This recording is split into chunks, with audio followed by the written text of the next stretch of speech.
Baca sebuah dongeng atau legenda memang butuh pemahaman yang baik, pemahaman yang sempurna, konsentrasi yang kuat agar apa yang anak-anak bacakan ketika mereka membacakan hasil cerita atau rangkuman yang mereka baca kepada teman-teman mereka di depan kelas, agar mereka dapat mengerti apa yang mereka sampaikan. Berikut saya pribadi memberikan kepada anak-anak sebuah dongeng. Pertama, saya kirim melalui video. Yang kedua, saya bagi buku cerita kepada anak. Ternyata di sini ada perbedaan yang cukup menarik, di mana anak-anak saat ingin menceritakan kembali terhadap apa yang mereka baca, mereka lebih senang ketika mereka melihat video, sehingga apa yang disampaikan akan lebih kena dan terarah. Tetapi ada sedikit perbedaan ketika saya memberikan satu buku kepada mereka. Perbedaan di mana? Pertama, memang struktur bahasa akan lebih menarik saat mereka membaca sebuah buku dibandingkan saat mereka menceritakan kembali dongeng atau cerita dengan menggunakan video yang saya bagikan. Tetapi walaupun endingnya sama, ada cukup sedikit perbedaan yang menarik di sini, bahwa anak-anak lebih condong untuk menikmati sebuah cerita ketika mereka menonton video dari yang saya kirimkan dibandingkan saya kirimkan sebuah buku. Itu beberapa alasan anak-anak lebih menyukai video tersebut dan ingin menceritakan kembali terhadap teman-temannya. Berikut Bapak Ibu perbedaan dongeng yang mereka ceritakan dengan menggunakan video langsung yang mereka lihat, kemudian dari hasil baca yang mereka baca. Terima kasih, semoga bisa bermanfaat. Bisa kita simpulkan bahwa tadi si Abian menceritakan tentang si pahit lidah berdasarkan video yang dia tonton, sedangkan Fanny bercerita atau menceritakan kembali cerita si pahit lidah dari buku yang dia baca.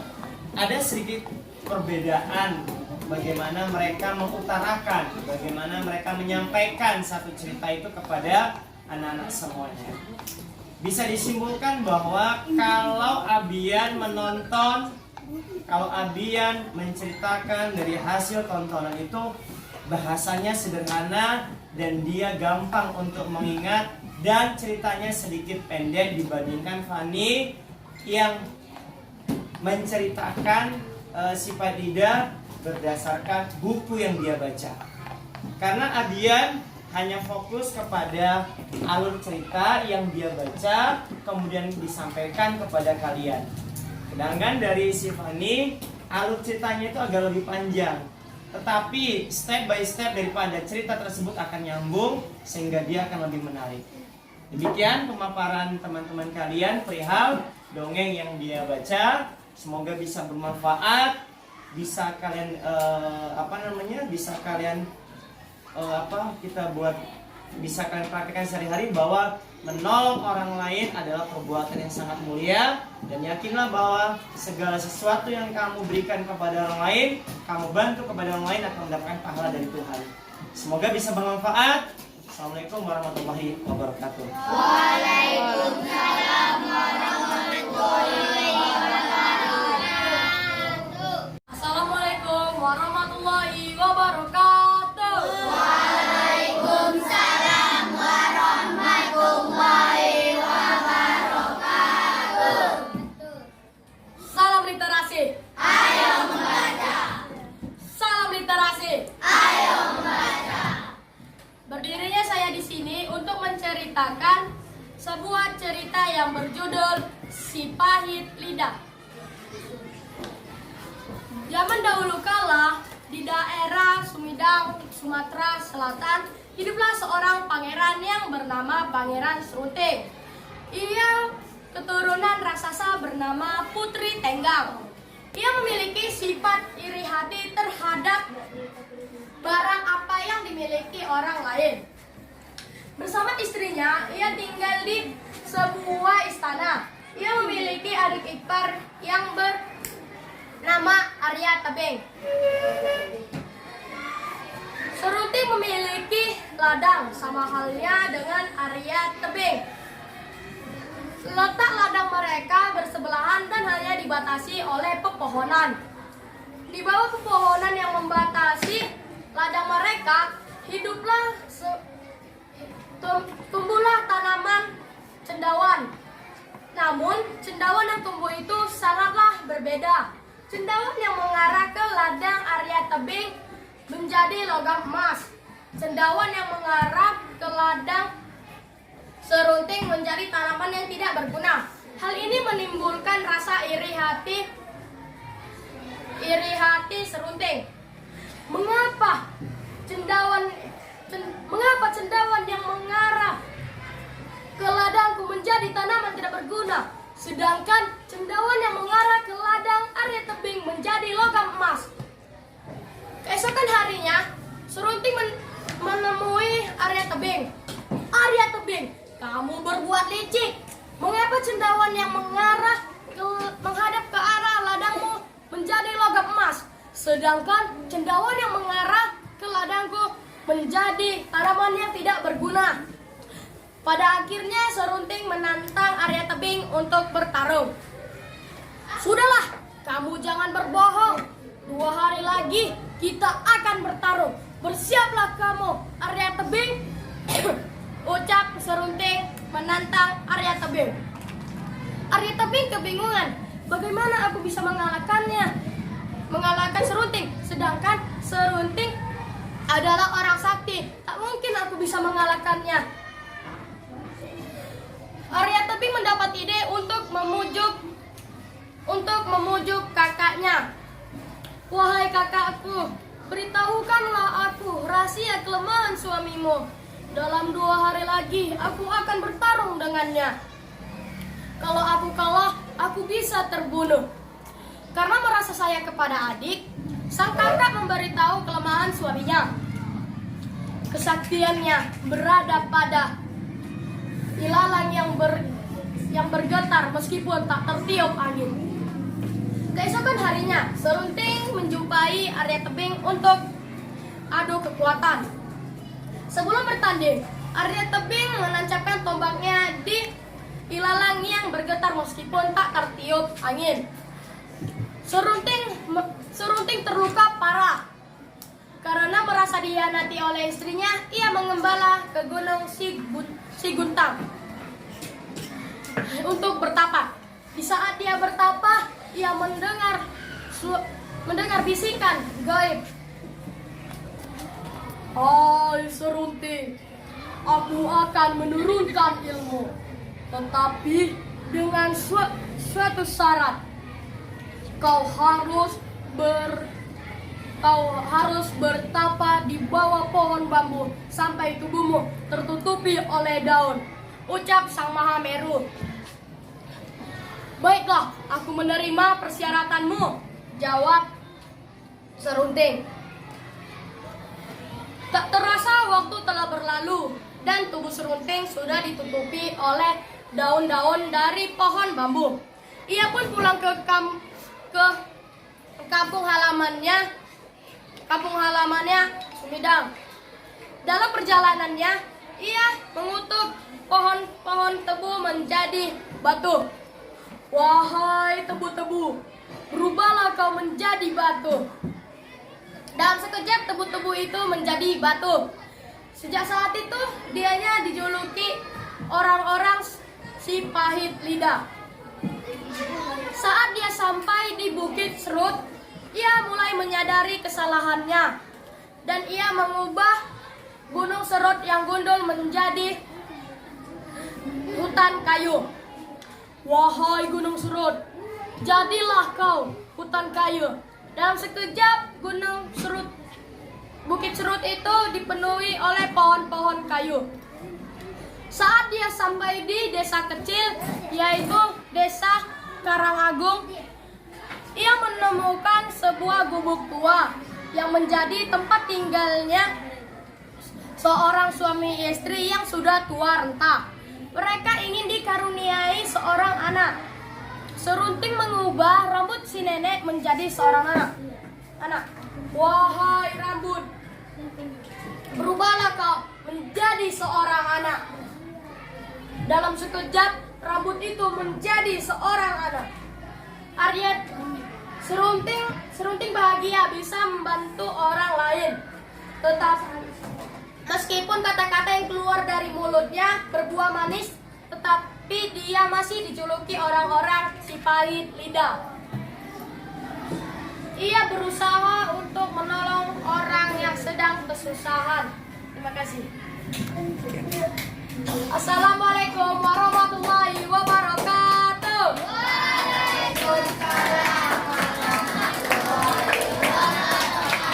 Halo. Di sini salam literasi. Salam literasi. Di sini saya akan menceritakan dengan dongeng si pahit lidah.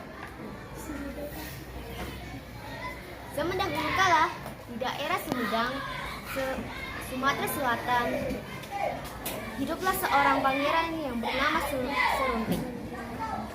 Pangeran Serunting adalah keturunan dari raksasa bernama Putri Tengkang.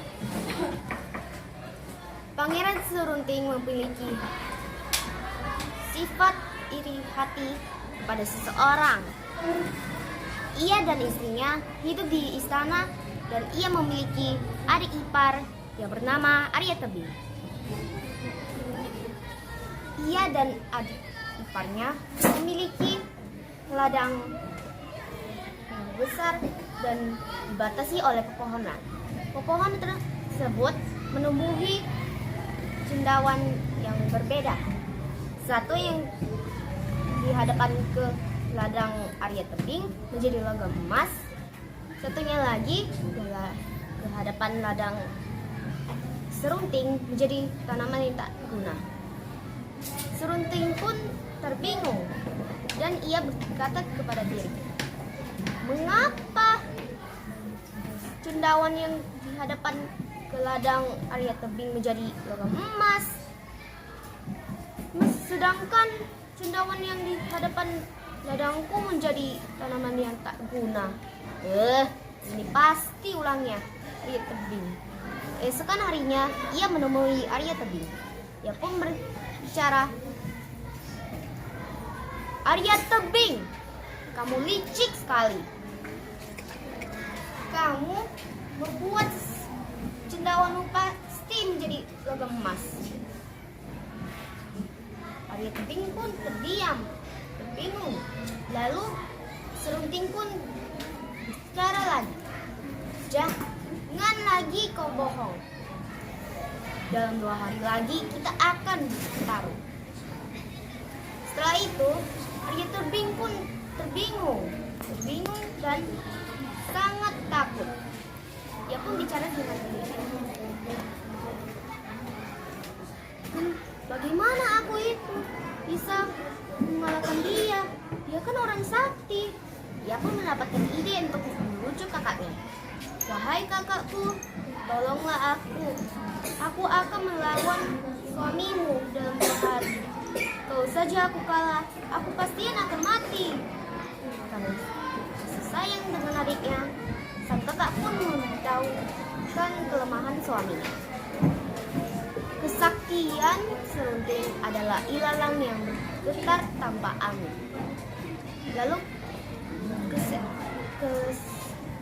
keesokan harinya ia pun bertanding dengan Serunting.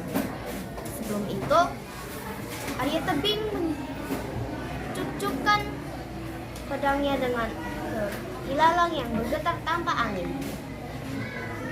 Serunting pun terasa terluka parah. Karena terasa dikhianati oleh istrinya, ia pun membara ke Gunung Guntang untuk bertapa. Saat dia sedang bertapa, ia mendengar suara gaib. Hai Serunting, aku akan memberimu ilmu satu syarat. Kamu harus bertapa di pepohonan bambu. Ucap Serunting, baiklah, aku akan mengikuti syarat itu. Lalu ia bertapa di pohonan bambu. Sudah tak lama dia di situ, dia sudah ditutupi oleh daun-daun dari pohon bambu. Sekarang, kesaktiannya adalah apapun yang dia katakan menjadi kenyataan. Ia pun ingin mencobanya saat dia ketemu kepohonan tebu. Dia pun berkata, "Wahai pohon tebu, jadilah batu." Dan pohon tebu tersebut berubah menjadi batu. Ia pun melanjutkan perjalanannya ke desa kampung lamanya, Sumida. Dalam perjalanannya, ia merasa bersalah di Bukit Serut. Ia pun mengubah Bukit Serut yang gundul menjadi hutan kayu. Wahai Bukit Serut, jadilah hutan yang banyak kayu. Dan Bukit Serut pun punya banyak hutan, banyak kayu. Ia pun melanjutkan perjalanannya dan ia menemui desa kecil dan ia melihat ada dua sepasang suami istri yang tua renta. Ia pun bertanya, apakah ada seseorang yang mengawani nenek selain kakek? Kata nenek pun tidak. Baru selenting pun mencabut helai dari rambut nenek. Wahai rambut, rubahlah kau menjadi seorang bayi. Dan sehelai rambut itu menjadi bayi. Nenek itu senang dan kakek itu. Serunting pun merasa bahagia untuk menolong orang-orang yang butuh bantuannya. Dalam perjalanan ke rumahnya, ia pun merasa dia sudah belajar sesuatu untuk membantu orang-orang yang sedang butuh bantuan. Terima kasih dan salam literasi. Salam literasi.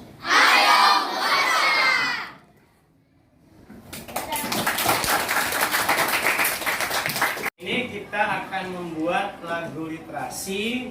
Kemudian nanti ada satu atau dua orang teman kalian untuk menceritakan hasil dongeng atau legenda yang mereka bacakan dari yang kawan si A melihatnya itu dari video yang sekirim.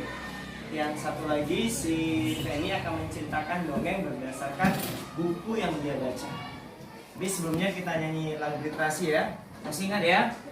Satu, one, ya. Bangun pagi.